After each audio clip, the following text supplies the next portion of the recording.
Hello everyone. Today's topic is be verb. এটা be verb এর part 2। একটু বলবো যে যারা পার্ট 1টা দেখোনি আগে পার্ট 1টা দেখে নাও, তাহলে এটা বুঝতে সুবিধা হবে। কারণ একটা ভিডিওর মধ্যে করলে আমি আগেই বলেছিলাম অনেক লম্বা হয়ে যাবে ভিডিওটা, সুতরাং দেখতে দেখতে আমরা অনেক সময় ধৈর্য হারিয়ে ফেলবো।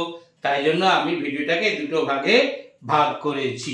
আগেরটা দেখলে এটা বুঝতে আরো একদম ইজি হয়ে যাবে। তাই ভিডিওটা স্কিপ না করে পুরোটা দেখে নাও। বি ভার্বের ইউজে আর কোনো অসুবিধা হবে না। যদি ভালো লাগে একটা লাইক করবে এবং অন্যান্য ফ্রেন্ডদের শেখানোর জন্য ভিডিওটা কি করবে, শেয়ার করে দেবে। Let's start. আচ্ছা, বি ভার্ব দেখো আমরা কি লিখেছি যে পাস্ট টেন্স। আমরা বি ভার্বের আগের দিনে যদি হেডিংটা দেখো তাহলে বুঝতে পারবে, ওখানে ছিল am is are was were. তো এম ইজ আরটা আমরা কি নিয়ে আলোচনা করেছিলাম প্রেজেন্টে। আজকে পাস্টের যে বি ভার্ব সেটা হচ্ছে কি হয়, only was and were, was and were. আচ্ছা, বি ভার্ব আমরা মানেটাও আগের দিন বলেছিলাম কি সাধারণত বোঝায়, সাধারণত হওয়া হচ্ছে জন্য আমরা এটা ব্যবহার করি। প্রেজেন্টে হলে ওটা হচ্ছে কি করি এম ইজ আর পাস্টে হলে হচ্ছে কি করি ওয়াজ বা ওয়্যার। বি ভার্ব আমরা হেল্পিং ভার্ব হিসেবে ইউজ করি। আমি যখন পুরো ডিটেইলসে আলোচনা করব আস্তে আস্তে তোমরা সেটা আর কি জন্য ইউজ করি, যে না অবস্থান বোঝানোর জন্য। এই তিন ধরনের ক্ষেত্রে আমরা সাধারণত ইউজ করি বি ভার্বের। আবার একবার বলি, সাধারণত কিছু হওয়ার জন্য বোঝায় বা কোনো অবস্থান বোঝায়, আর কি হেল্পিং ভার্ব হিসেবেও আমরা বি ভার্বকে ইউজ করি। ওকে, এবার দেখো হচ্ছে সিঙ্গুলার সাবজেক্ট হলে আমরা বি ভার্ব কি ব্যবহার করব না ওয়াজ। যদি সিঙ্গুলার একটা বোঝায় তাহলে আমরা কি ব্যবহার করব, ওয়াজ। আয়ের সাথে সবসময় কি ব্যবহার হবে, ওয়াজ। ওয়াজ ওয়াজ মানে কি না ছিল, ছিলাম, এই ধরনের মানেগুলো বোঝাবে। আমি পরে ডিটেইলসে একটা আলোচনা করছি। ইউ এর সাথে কি হবে না হচ্ছে অয়ার। ইউ এর সাথে কি হয়, অয়ার। সে ইউ যদি একজন বোঝায় তুমি, তাও অয়ার। যদি তোমরা অনেকজন, সেটাও আমরা ইউ লিখি, সেটাও কি হবে ওয়ার ইউজ করব। প্লুরাল সাবজেক্ট অর্থাৎ একের যদি বেশি হয়, আমরা, তারা, তোমরা, যেগুলো বললাম যে যখন একের বেশি হবে তখন কি ইউজ করব আমরা, ওয়ার। এটা আবার বলছি, বি ভার্বে আমরা কি করছি, পাস্ট অর্থাৎ পাস্ট যে ঘটনাটা অর্থাৎ আগে, এখনকার না, আগে হয়ে গেছে, এখনকার সাথে কোনো সম্পর্ক নেই, তখনই আমরা হওয়া, ছিল বা হেল্পিং ভার্ব হিসেবে তখনই আমরা এই বি ভার্ব ব্যবহার করব, ওয়াজ বা ওয়্যার। প্রেজেন্টে কিন্তু আমরা এটাকে ইউজ করতে পারবো না। তাহলে আমরা কার কার সাথে কোন কোন বি ভার্ব ইউজ করব আমরা জেনে নিলাম, যে 1 2 3 4 করে। এবার দেখো কি বলেছি, একটা সেন্টেন্স দেখো, সে একজন ভালো ছেলে ছিল। আগে ভালো ছেলে ছিল, এখন হয়তো ভালো নেই, তাই বলছে সে একজন ভালো ছেলে ছিল। কি লেখা হয়েছে দেখো, হি ওয়াজ a good boy. He was a good boy. সে একজন ভালো ছেলে ছিল, এখন কিন্তু নয়। যদি এখন বোঝায় সে একজন ভালো ছেলে, তাহলে এটা কি হতো, ইজ হতো। He is a good boy.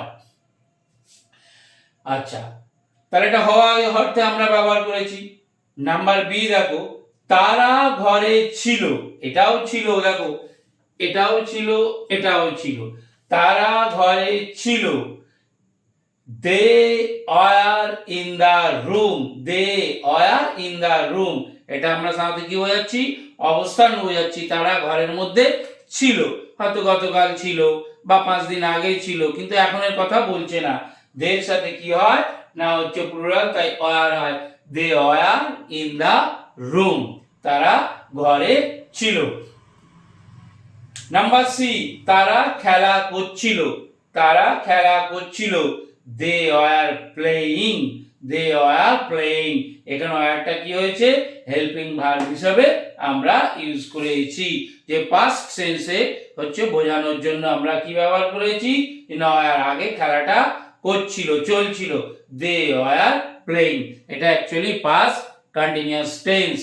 টেন্সের ভিডিও যদি দেখতে চাও প্লে লিস্টে যাবে, সেখানে টেন্সের ভিডিওগুলো আছে, দেখে নেবে, তাহলে আরো ভালো ক্লিয়ার হবে। টেন্স হচ্ছে আমাদের ইংলিশের বলা যায় কলাম পিলার। টেন্স যদি আমরা না জানি তাহলে আমাদের একটা বাড়ি যেমন কলাম পিলার না থাকলে যেমন শক্তিশালী হয় না, সেমনি টেন্স না জানলেও কিন্তু ইংলিশটা কখনোই শক্তিশালী স্ট্রং হবে না। একদমই তাহলে ইজি বি ভার্বের ছিল অর্থে আমরা ব্যবহার করলাম। এবার দেখো এক্সাম্পল দিয়েছি, the man was poor. The man was poor, মানুষটি ছিল গরিব। এখন সে হচ্ছে ইনকাম ভালো করে সে এখন রিচ হয়ে গেছে, তাই দ্য ম্যান ওয়াজ রিচ, আগের কথা বলছি। Number B, we were rich, আমরা আগে ধনী ছিলাম এখন গরিব হয়ে গেছি। তাহলে আগের অবস্থান বোঝাচ্ছে আগে তারা ধনী ছিল, তাই জন্য কি হচ্ছে উই ওয়ার রিচ, তাদের অবস্থাটা আগে কেমন ছিল, তারা আগে ধনী ছিল, তাই কি হচ্ছে ওয়ার। নাম্বার সি দেখো, the pen was in my pocket. The pen was in my pocket, এই যে এখন যে আমারটা আছে দ্য পেন, এখানে ওয়াজটা বলতে পারবো না, এখানে কি ইজ, কারণ এটা হচ্ছে প্রেজেন্ট বর্তমান। কিন্তু আমি যদি বলি গতকাল পেনটা আমার পকেটে ছিল, তখন কিন্তু যেহেতু গতকাল ইয়েস্টারডে, তাই কি করছি ওয়াজ তখন, তাই এখানে কিন্তু বলেছে the pen was in my pocket, মানে আগের কথা বলছে যে ওয়াজ মানে ছিল, পেনটা আমার পকেটে ছিল। আর যদি এখন বলি পেনটা আমার পকেটে আছে, তাহলে কি করব the pen is in my pocket. Number D, you were in the garden, তুমি বাগানে ছিলে। তুমি কোথায় ছিলে না বাগানে ছিলে। আগে সে হয়তো কোথায় ছিল, আমি হয়তো তাকে ডাকতে গেছিলাম, দেখলাম গিয়ে সে বাগানে ছিল, তাই পরে বললাম তার সাথে কথা ছিল, তুমি তো তখন বাগানে ছিলে, তাই কি ইউ এর সাথে কি বসে you were in the garden.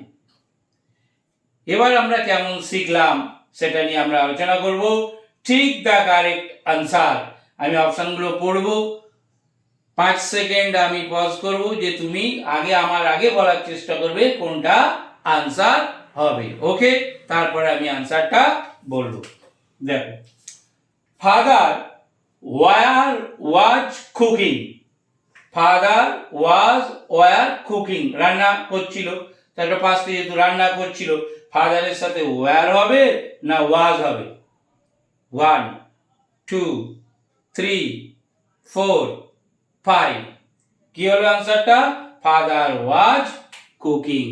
বাবা বলতে এখানে একজনকে বোঝানো হচ্ছে যে বাবা রান্না করছিল। আমি 3 সেকেন্ড পজ করছি, 5 সেকেন্ড অনেকটা মনে হচ্ছে। Number 2, Ram sisters.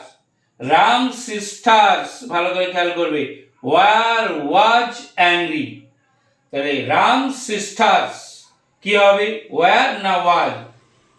1 2 3, Ram sisters is হচ্ছে রামের বোনেরা, তার মানে অনেকজনকে বোঝাচ্ছে, তাই জন্য কি হবে ওয়ার।